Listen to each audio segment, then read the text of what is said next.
Mesdames et messieurs, bonjour et bienvenue à cette nouvelle édition de Midi au Caire, durant laquelle nous allons passer en revue les dernières nouvelles locales en Égypte assez importantes et également les priorités mises en place par l'État égyptien et bien sûr selon les demandes et selon les réclamations du chef de l'État Abdel Fattah al-Sisi à la une de ces nouvelles. Pour cette édition de Midi au Caire, on commence par une première nouvelle concernant l'entretien téléphonique entre le chef de l'État Abdel Fattah al-Sisi et le président du Conseil européen, M. Charles Michel. Effectivement, le président al-Sisi a reçu hier soir un appel téléphonique de M. Charles Michel, le président du Conseil européen. L'entretien téléphonique a porté sur la coopération entre l'Égypte et l'Union européenne pour faire face à l'idéologie radicale et réaliser la coexistence entre les différentes religions. Le responsable européen a affirmé que la partie européenne comptait essentiellement sur le rôle de l'Égypte, qui se caractérise par l'équilibre et la sagesse sous la direction du président Abdel Fattah al-Sisi. Le chef de l'État a pour sa part affirmé que l'Égypte, à travers ses institutions religieuses, à leur tête Al-Azhar, n'épargnera aucun effort et continuera à assumer ses responsabilités et à jouer son rôle en coopération avec l'Union européenne et ses pays membres, ainsi qu'avec tous les pays du monde, pour faire propager les valeurs de modération, de tolérance, de coexistence pacifique et de rejet du radicalisme.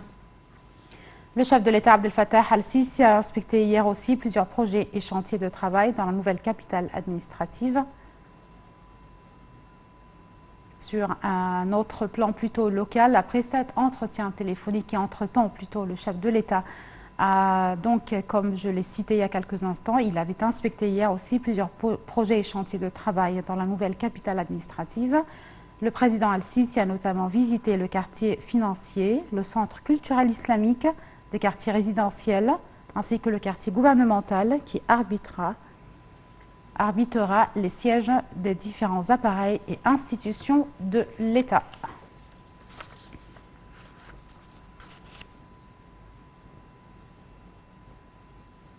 Toujours avec les nouvelles locales, le président Abdel Fattah al-Sisi a enjoint le gouvernement d'assurer les matières nécessaires pour la production des meubles dans la ville de Damiette, notamment les matières premières, les bois et tous les équipements modernes pour relancer cette industrie, subvenir aux besoins du marché local et ouvrir de nouveaux horizons pour l'exportation de la production vers les pays arabes ainsi que les pays africains. Le président Abdel Fattah al-Sisi a tenu ses propos hier lors de sa réunion avec le Premier ministre Dr Moustapha Madbouli, les ministres du développement local, du commerce, de l'industrie ainsi qu'avec le gouverneur de Damiette. Je vous laisse avec un commentaire détaillé sur cette réunion portant sur le développement de la ville de Damiette. Le président Abdel Fattah al-Sisi s'est réuni hier avec le Premier ministre Dr Moustapha Madbouli, l'assistant du président de la République pour les projets nationaux et stratégiques, M. Cherif Ismail, et le ministre du Développement local, M. Mahmoud Sha'raoui, ainsi que la ministre du Commerce et de l'Industrie, Mme Nevin Gamer, la gouverneure de Damiette, Dr Manal Awad Mikaïl, le PDG de la compagnie de Damiette pour les meubles, M. Oussama Abdelmounam Saleh, et le chef de l'autorité de génie des forces armées, le major général Ehab El-Faur. Selon le porte-parole de la présidence, la réunion a porté sur le suivi de l'évolution de la cité des meubles à Damiette et de l'industrie des meubles en Égypte. Dans ce contexte, le président al-Sisi a dirigé de poursuivre la fourniture de toutes les matières premières, les bois, les machines et les équipements modernes à la cité des meubles à Damiette, afin de devenir un centre intégré et spécialisé à l'industrie des meubles dans un cadre institutionnel organisé selon les conceptions internationales les plus modernes et les lignes de production avancées. Cela s'inscrit dans le cadre de répondre aux besoins locaux en Égypte et d'élargir les perspectives de l'exportation de meubles vers les milieux géographiques africains et arabes. Ce qui soutient les opportunités d'investissement pour la ville et renforce le caractère industriel spécialisé de l'industrie des meubles à Damiette, ainsi que fournir des chances d'emploi directes et indirectes pour les habitants du gouvernorat. À cet égard, le chef de l'État a été informé du plan d'action de Damiette développant l'industrie des meubles, ainsi que la situation actuelle de la cité des meubles à Damiette, comprenant une zone industrielle, un complexe d'industries complémentaires, des ateliers de différents types, des hangars, des complexes d'exposition et de services.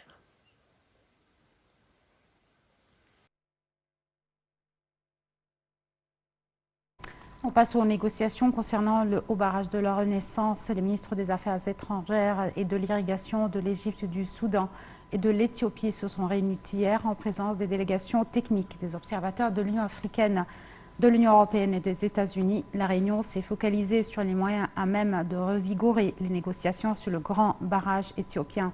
Côté Égypte, les responsables ont mis l'accent sur l'impératif de mettre en application les recommandations émises lors des précédentes réunions du Bureau de l'Union africaine pour aboutir à un accord juridique contraignant sur les règles du remplissage et fonctionnement du barrage, prenant en considération les intérêts communs des trois pays et sauvegardant leurs droits.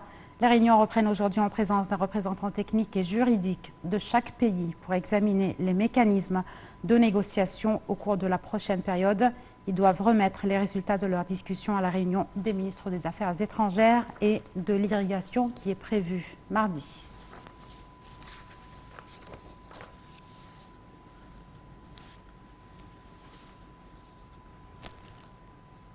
Toujours concernant notre plan locaux en Égypte, le président de l'autorité nationale des élections, le conseiller Lachine Ibrahim, a annoncé donc les résultats de la première phase des élections du Conseil des députés. Lors d'une conférence de presse mondiale, la Chine a déclaré que les élections avaient eu lieu en pleine transparence, ajoutant que le taux de participation avait atteint 28,6%. Détail dans ce commentaire. Le président de l'autorité nationale des élections ANE, le conseiller Lachine Ibrahim, a annoncé la victoire de la liste nationale pour l'Égypte, qui a remporté la majorité absolue des voix valides des circonscriptions de Haute-Égypte et de l'ouest du Delta. Le conseiller Lachine Ibrahim a souligné lors de la conférence de presse tenue pour annoncer les résultats du premier tour de la première phase des élections législatives que le taux de participation à cette phase avait atteint 28,06% du total des électeurs, soit 9 millions d'électeurs d'un total de 31 millions, dont les 14 gouvernorats de la première phase des élections. Il a souligné que les élections ont connu une compétitivité remarquable entre les candidats et qu'elles se sont déroulées d'après les plus hautes normes mondiales de transparence et d'intégrité. Le président de l'ANE a également souligné que le vote s'est déroulé alors que la crise du coronavirus n'est pas encore révolue, mais que le peuple égyptien a pu surmonter ces conditions et est sorti pour voter dans des élections libres et intègres, respectant les différentes mesures préventives édictées. Il a révélé que les élections dans leur première phase ont connu une coopération entre les différentes institutions de l'État, notamment de la part des forces armées, qui ont transporté 1200 juges et 70 tonnes de bulletins de vote. Les élections des Égyptiens de l'extérieur se sont déroulées sous une totale supervision judiciaire et en présence des représentants des candidats, a-t-il fait savoir, soulignant que les médias internationaux et locaux ont suivi cet événement important et que les irrégularités enregistrées n'étaient pas grandes. Le conseiller Lachine Ibrahim a noté que les élections se sont tenues sous une totale supervision judiciaire et ont été sécurisées par la police, avec le suivi et l'observation de 56 organisations locales, 14 organisations internationales et 3 conseils de droits de l'homme.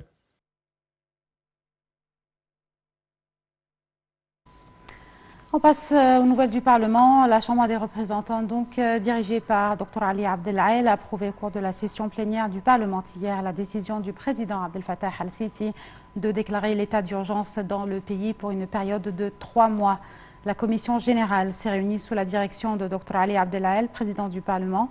Elle a examiné la décision présidentielle numéro 596 de 2020 déclarant l'état d'urgence dans tout le pays. La Commission a également examiné les dispositions de la décision concernant la déclaration de l'état d'urgence ainsi que ceux qui figuraient dans la déclaration du Premier ministre Dr Moustapha Madbouli, qui l'a prononcé devant le Conseil hier sur la raison de la décision de déclarer l'état d'urgence et ce qu'il a indiqué que l'État a préservé ses capacités à réaliser des progrès dans tous les domaines, malgré les crises et les conditions difficiles que traversent l'Égypte et le monde entier pour faire face aux répercussions du nouveau coronavirus Covid-19, en plus de l'instabilité dont ont été témoins certains pays de la région, et que l'Égypte restera élevée et forte avec la force et la conscience de ces jeunes et la connaissance et l'expérience de ces hommes et érudits.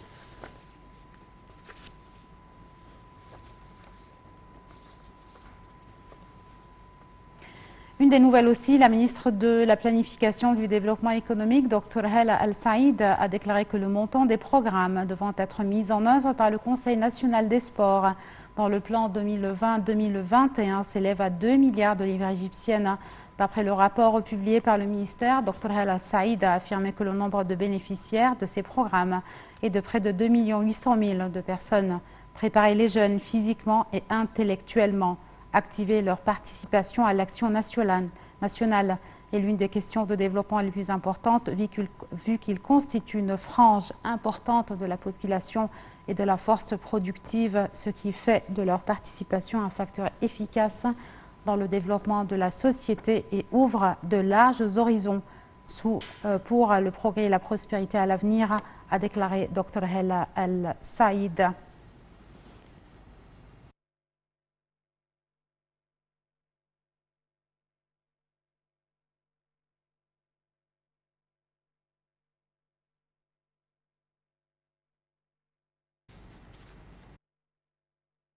Pour parler en détail plutôt de ces programmes qui devaient être mis en place ou devront être mis en place, comme l'a annoncé Dr Hala Al-Saïd, la ministre de la Planification et du Développement économique, pour bien sûr pour être mise en œuvre pour le Conseil national des sports au plan 2020-2021. Nous avons le plaisir d'avoir avec nous en ligne M. Hazem Al-Eskandarani, qui est analyste de la performance sportive. Monsieur Hazem, bonjour. Bonjour. Et encore une nouvelle priorité pour la jeunesse en Égypte, notamment dans le domaine des sports, après l'annonce ou la déclaration faite par la ministre de la Planification et du Développement économique, Dr Hala Saïd, concernant ces programmes qui devront être mis en œuvre par le Conseil national des sports. Est-ce que vous pouvez nous donner une idée sur ce genre de programme et leur but essentiel? Bien sûr, ce genre de programme est vital. Quand on regarde aujourd'hui, un petit exemple qui est en dehors du sujet pratiquement, mais ça nous a montré juste l'importance que le gouvernement doit donner à la jeunesse. Quand on voit les gens qui vivaient dans les bidonvilles, dans les banlieues du Caire, quand on les a déplacés, qui habitaient en Manchester et autres, et qui sont partis pour habiter dans des villes communes avec une piscine, avec un club. On voit que ces enfants, cette jeunesse, a commencé à s'investir dans le domaine du sport et introduit dans le domaine du sport, pourtant, n'est pas sur cette possibilité. Donc, oui. Le but de ce plan, tout d'abord, est former la jeunesse, offrir à cette jeunesse tous les moyens pour s'investir dans les sports, les différents sports, surtout que l'Égypte a une mine d'or qu'on appelle la jeunesse égyptienne. Oui. La majorité des Égyptiens, de la population égyptienne, c'est une population très jeune. Plus que 60% de la jeunesse, de la population égyptienne est jeune. Alors, oui. Il faut investir vraiment dans cette ressource importante en fournissant tous les moyens nécessaires pour que ces jeunes arrivent à se trouver dans des sports. L'Égypte, quand même, est 100 millions d'habitants. Donc, une grande nation comme ça, oui. C'est dommage, bien sûr, de ne pas dire dans la jeunesse, surtout dans le sport. Et le sport influence positivement soit la santé de la jeune, oui. du jeune, ou même au niveau de son attitude vis-à-vis des gens autour de lui, du monde entier. Ça va ouvrir les yeux des jeunes sur le monde d'une façon très pratique. Ça va les éviter à aller quand même à travers l'Internet sur des chemins pas du tout voulus pour tracer leur avenir et leur regard au monde. Donc, oui. Cet investissement, ce point est très très important oui. pour former des jeunes responsables, capables, en bonne santé, intellectuelle, et vraiment, ça c'est pour passer un avenir magnifique pour l'Égypte. L'Égypte aujourd'hui joue un rôle très important quand on regarde. Monsieur Hazem, pardon de vous couper la parole, mais est-ce que certains gouvernorats sont-ils visés par ce programme aussi, notamment certains gouvernorats? Oui, ou à travers toute la République. Les gouvernorats qui ne sont pas très favorisés, si on veut, qui possèdent une densité démographique importante et qui n'ont pas vraiment les moyens pour construire des clubs ou des centres de jeunesse. Là, bien sûr, on connaît, surtout en Haute-Égypte, comme Enya, comme Sohag, comme tous ces gouvernorats vont bénéficier de plus, justement parce qu'ils possèdent une grande partie de la jeunesse, une grande partie des jeunes, justement, qui n'ont pas les moyens de se trouver un terrain de football ou un terrain, une cour pour faire la course, justement, et toutes les activités. Et on voit que déjà, avant ce projet, il y a beaucoup de jeunes égyptiens de la Haute-Égypte et des autres gouvernorats, justement, du Nord, et ont commencé à briller dans différents sports. Et donc, est-ce que ce programme a déjà été, a-t-il été déjà lancé ou il est prévu peut-être janvier 2021, notamment à la lumière de la vague ou de la deuxième vague peut-être attendue du coronavirus? Ce programme a-t-il déjà été lancé ou pas? Tout à fait. Donc, c'est étudié exprès pour ça que justement que la deuxième vague, on voit la situation de l'Égypte vis-à-vis de la deuxième vague de Covid-19, puisque des activités comme ça, de ce genre, ça exige quand même pour des sports individuels, ça exige quand même un regroupement de champs. Monsieur Hazem, une dernière phrase. Votre message adressé à la jeunesse égyptienne qui aujourd'hui adore le sport, notamment depuis quelques années. Nous avons vu une certaine sensibilisation au milieu de cette jeunesse dans les rues avec les bicyclettes, cet intérêt accordé surtout au sport et à la santé. Certainement, vous avez un message à cette jeunesse et concernant surtout ce programme de réforme qui a été lancé par la ministre annoncé par la ministre de la Planification et aussi en coopération avec le Conseil national des sports. Bien sûr, le message que j'adresse à la jeunesse égyptienne, profitez-en, la chance est venue enfin. Profitez-en, la chance est venue enfin.